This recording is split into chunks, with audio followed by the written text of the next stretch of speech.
Hello everyone, स्वागत है आप सभी का अर्पित इंग्लिश क्लासेस के इस एक न्यू वीडियो लेक्चर में। इस वीडियो में हम आप लोगों को 2025 में जो इंग्लिश में जो यानी सिलेबस को मेंशन किया गया है क्लास 12 यूपी बोर्ड में, उसको अंतर्गत यानी किस टॉपिक को या किस पार्ट को हमें कितने मार्क्स यानी मिलते हैं और किस तरीके से एक सही स्ट्रेटजी अपनाएं जिससे हम अच्छा स्कोर को गेन कर सके। ये सभी पॉइंटों पर हम आपको यानी पॉइंट वाइज बताएंगे। आप वीडियो में एंड तक बने रहें, क्योंकि स्टूडेंट्स हम आपको बता दें, जब तक हम किसी एग्जाम की तैयारी कर रहे हैं और हमें सही स्ट्रेटजी नहीं फॉलो की है या सिलेबस को अच्छे से नहीं समझा है, तब तक हम यानी किसी एग्जाम में स्कोर को अच्छे से यानी नहीं स्कोर अच्छा नहीं कर सकते। तो हम आपको हर एक पॉइंट को बताते हैं, बोथ लैंग्वेज हिंदी और इंग्लिश में, आप अच्छे से समझते चलिएगा। यहाँ जो फर्स्ट जो पॉइंट दिया गया है, यहाँ पर पहले हम आपको बता दें यानी जो क्लास 12 का है, यानी पेपर क्या है, क्लास 12 का है, जो इंग्लिश सब्जेक्ट में हमसे पूछा जाता है, वो पूरा सिलेबस को हमने आपको बताया है। यहाँ जो दिया गया है, क्या there will be one question paper of 100 marks, यानी यहाँ जो कहना चाह रहा है कि इसमें 100 अंकों का एक प्रश्न पत्र होगा। कहना है सेक्शन ए, जो सेक्शन ए की बात की है, सेक्शन ए रीडिंग, कहना है यहाँ जो यानी सेक्शन ए जो रीडिंग का है, यहाँ जो हमें नंबर दिए गए हैं यानी 15 मार्क्स का दिया गया है। यहाँ बोला गया है, लिखा हुआ यह है, 1 long unseen passage followed by 4 short answer type question and 3 vocabulary questions. यहाँ 4 × 3 यानी 4 क्वेश्चंस होंगे, 3 मार्क्स का एक होगा। यहाँ 12 आपको यानी नंबर मिलेंगे, यानी शॉर्ट आंसर टाइप क्वेश्चंस होंगे, और आपको साथ ही यानी 3 वोकैबुलरी क्वेश्चंस होंगे। यहाँ से आपको जो फर्स्ट जो सेक्शन है, यहाँ से आपको 15 नंबर मिलने वाले हैं। तो यहाँ जो लिखा हुआ है वो समझिएगा क्या है। कहना चाह रहे हैं कि एक लंबा आदर्श यानी गद्यांश, उसके बाद 4 लघु उत्तरीय प्रश्न और 3 शब्दावली प्रश्न आपको दिए जाएंगे, और आपको यानी शब्दावली बोले तो वोकैबुलरी, और अगर यहाँ पर आपसे बोल दिया शॉर्ट है लघु उत्तरीय, तो आप यहाँ से यानी 15 नंबर्स को यानी गेन कर सकते हैं, अगर अच्छे से आपने अनसीन पैसेज को यानी अंडरस्टैंडिंग को जो बिल्ड किया है या समझा, उन क्वेश्चनों को जवाब तभी अच्छे से दे पाएंगे। यहाँ सेक्शन जो बी है, सेक्शन बी को आप समझिएगा। सेक्शन बी है राइटिंग, यानी अनुभाग जो बी है वो लेखन का है। कह रहे हैं यहाँ जो नंबर 2 दिया गया है, क्या आर्टिकल, क्या डिस्क्रिप्टिव, क्या आर्गुमेंटेटिव, बायोग्राफिकल, यानी 100 यानी 150 वर्ड्स। कहना चाह रहा है कि लेख जो है, आर्टिकल है, क्या वर्णनात्मक या तर्कपूर्ण या क्या होगा आत्मकथात्मक, 100 से 150 शब्दों में आपको लिखना होगा। यह आपको 10 नंबर यहाँ से मिलेंगे। और आगे हमसे बोला गया है, कहें थर्ड पॉइंट में, कहें लेटर टू द एडिटर, या क्या कंप्लेन लेटर या बिजनेस लेटर, कहें प्लेसिंग ऑर्डर और यानी बुकिंग, और क्या कंसलेशन मेकिंग इंक्वायरीज etc। कहना चाह रहा है कि संपादन को पत्र या शिकायत या पत्र या व्यवसाय पत्र, ऑर्डर देना या बुकिंग या रद्द करना या पूछताछ करना आदि ऐसे यानी टॉपिक से आपके लिए, या ऐसे जैसे एडिटर हो गया, ऐसे जो पोर्शन है, इनसे आपको एक राइटिंग एरिया दिया जाएगा, और ये भी आपको 10 नंबर का होगा। टोटल आपको यहाँ जो राइटिंग एरिया से 20 मार्क्स मिलने वाले हैं। अगर आप अच्छे से आपने प्रैक्टिस की होगी यानी आर्टिकल की या लेटर्स की, एडिटर की, तो आप अच्छे से राइटिंग कर पाएंगे और आप 20 मार्क्स को यानी यहाँ से गेन कर पाएंगे। सेक्शन जो सी हमारा यानी ग्रामर का रहेगा। यानी ग्रामर में आपसे यानी व्याकरण या अनुभाग जो सी है वो व्याकरण है। यहाँ पर जो दिया गया है यानी 10 question MCQ and very short answer type question based on narration, synthesis, transformation, syntax, idiom and phrase, phrasal verbs, synonyms, antonyms, one word यानी क्या सब्स्टिट्यूशन और होमोफोन्स। कहना चाह रहे हैं यहाँ पर आपको हिंदी में बता दें, क्या कथन, संश्लेषण, परिवर्तन और क्या वाक्य विन्यास, मुहावरे और वाक्यांश या वाक्यांश क्रिया या समानार्थी शब्द, विलोम शब्द या शब्द प्रतिस्थापन या होमोफोन्स पर आधारित 10 प्रश्न होंगे MCQ और बहु लघु उत्तरीय यानी प्रश्न के यानी प्रकार के प्रश्न होंगे। ये आपके 10 क्वेश्चन होंगे, 2 नंबर के होंगे। यहाँ से आपको 20 मार्क्स मिलने वाले हैं। आप ग्रामर के पोर्शन को अच्छे से समझिएगा, पढ़िएगा। यह आपको टिक मार्क होता है, आप अच्छे से इन नंबरों को गेन कर सकते हैं।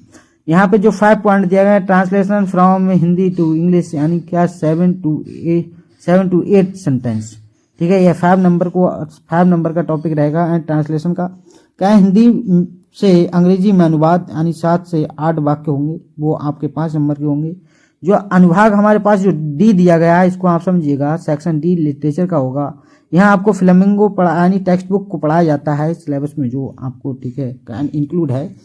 तो यहाँ से आपके लिए यानी जो प्रोज है, प्रोज के सेक्शन से आपके लिए यानी 2 शॉर्ट आंसर टाइप क्वेश्चंस रहेंगे, जो यानी 4 यानी क्या होगा 2 शॉर्ट आंसर टाइप क्वेश्चंस होंगे, जो 4 + 4 है 4 नंबर के होंगे। एक होगा तो 8 नंबर आपको यहाँ से मिलेंगे। और आपके लिए दिया गया है 1 लॉन्ग आंसर टाइप क्वेश्चंस यानी एक क्या होगा यानी एक दीर्घ उत्तरीय प्रश्न होगा, जो आपको 7 नंबर का रहेगा।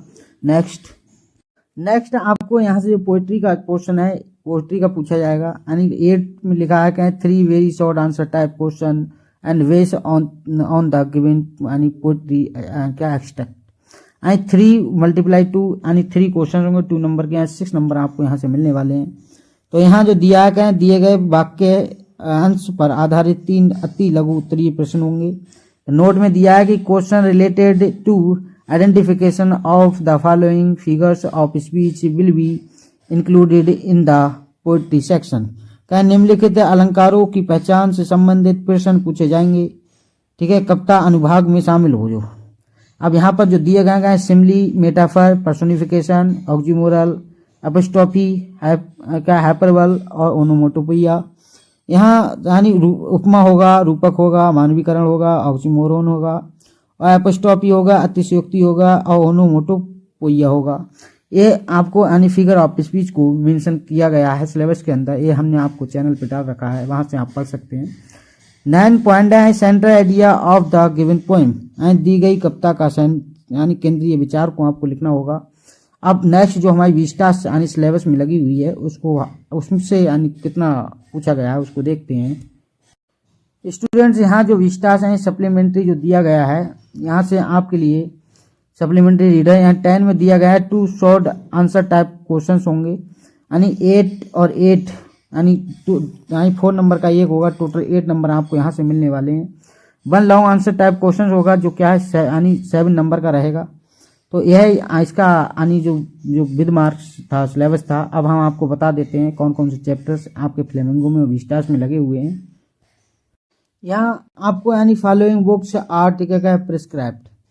कहने का मतलब सीधा सीधा है कि यानी निम्नलिखित पुस्तकें निर्धारित हैं यानी फ्लेमिंगो यानी टेक्स्ट बुक। फ्लेमिंगो का मतलब आपको बता दें क्या होता है, हिंदी में राजहंस होता है।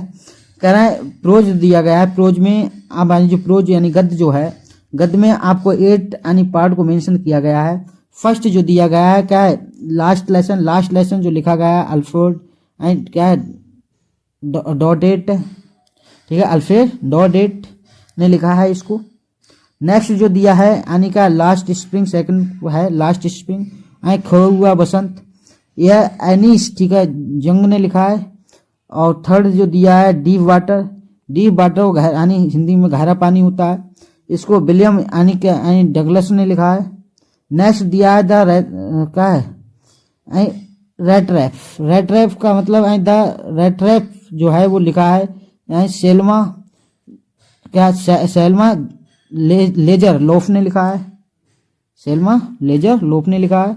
नेक्स्ट जो दिया है इंडिको जो लिखा है यानी लुइस फिशर ने लिखा है। और नेक्स्ट जो दिया है यानी 6 नंबर का यानी क्या है पोएट्स एंड क्या है पैनकेक्स, इसका मतलब है कवि और पैनकेक। तो इसको जो लिखा है यहाँ जो आपका पोएट्स एंड क्या है पैनकेक्स जो दिया गया है वो यानी क्या है लुइस यानी फिशर ने दिया है इसे, सॉरी यानी अशोका मित्रन ने दिया है। नेक्स्ट जो है यानी द इंटरवल, नेक्स्ट है interview part first and part second. ठीक है, इसे जो दिया है क्रिस्टोफर सिल्वेस्टर ने दिया है। नेक्स्ट जो है गोइंग प्लेस यानी गोइंग प्लेस को जो दिया है वो यानी ए आर, ठीक है, ए आर यानी वर्टोन ने दिया है। अब नेक्स्ट देखते हैं पोएट्री का पोर्शन। पोएट्री के पोर्शन को देखिएगा, कह रहे हैं माई मदर एट 66 को कमला दास के द्वारा रिटन किया गया है यानी कंपोज किया गया है। नेक्स्ट जो दिया है यानी इसका जो हिंदी मतलब है यानी मेरी माँ क्या है 66 साल की उम्र में, यानी क्या कीप क्वाइट है छोड़ना यानी चुप रहना। और इसका मतलब इसको जो दिया है यानी पाब्लो नरूदा ने दिया है। नेक्स्ट है द थिंग ऑफ ब्यूटी, सुंदरता की चित्र चीज, इसको जॉन कीट्स ने दिया है। Next the road side stand, इसको रॉबर्ट फ्रोस्ट ने दिया है। कहें सड़क किनारे स्टैंड, कहें आंट जेनिफर्स टाइगर्स यानी आंटी जेनिफर्स के टाइगर्स, जो यानी जो इसको दिया है यानी क्या एड्रियन रिच ने दिया है। नेक्स्ट यानी विस्टास सप्लीमेंट्री रीडर से जो इंक्लूड है, कहें विस्टास अनुपूरक पाठक, तीसरा यानी द थर्ड लेवल तीसरा स्तर, इसको यानी जैक फिनी ने दिया है। नेक्स्ट जो है 2 यानी द टाइगर किंग, तो टाइगर किंग को दिया है यानी बाघ राजा, इसको यानी कल्पी ने दिया है यानी कल्की। और नेक्स्ट जो है यानी the journey to the end of the earth यानी पृथ्वी के अंत तक की यात्रा, इसको जो दिया है तीसानी दोषी ने दिया है, तीसानी दोषी। नेक्स्ट जो 5 यानी 4 नंबर का है द इनेमी शत्रु यानी पियर्स एस बुक यानी पर्ल्स एक बुक। नेक्स्ट जो है ऑन द, ठीक है, फेस ऑफ इट, ठीक है, प्रथम दृष्टा यानी सुसान हिल ने दिया है इसे। 6 जो है मेमोरीज ऑफ चाइल्डहुड, इसे बचपन की यादें, इसको जो दिया है क्या जिटकलासा बामा ने दिया है। नेक्स्ट जो है कह रहे हैं नोट में देखिए, कह रहे हैं no book has been prescribed for grammar students can select and book recommended by the subject teacher, यानी व्याकरण के लिए कोई पुस्तक निर्धारित नहीं की गई है, विद्यार्थी विषय शिक्षक द्वारा यानी सुझाई गई किसी भी पुस्तक का चयन कर सकते हैं। तो यह पूरा सिलेबस था क्लास 12 यूपी बोर्ड का। आप समझ गए होंगे किस तरीके से हमने अपनी प्रिपरेशन को यानी करना है और अच्छे नंबर्स को गेन करना है। और अगर किसी भी ग्रुप से आप ऐड होना चाहते हैं तो नीचे डिस्क्रिप्शन में दिए गए लिंक से जाके आप डायरेक्टली ऐड हो सकते हैं, चाहे ट्विटर इंस्टा या फिर हमारा फेसबुक और टेलीग्राम, कहीं पर भी आप अगर फॉलो करना चाहते हैं या ऐड होना चाहते हैं हो सकते हैं। Thank you friends.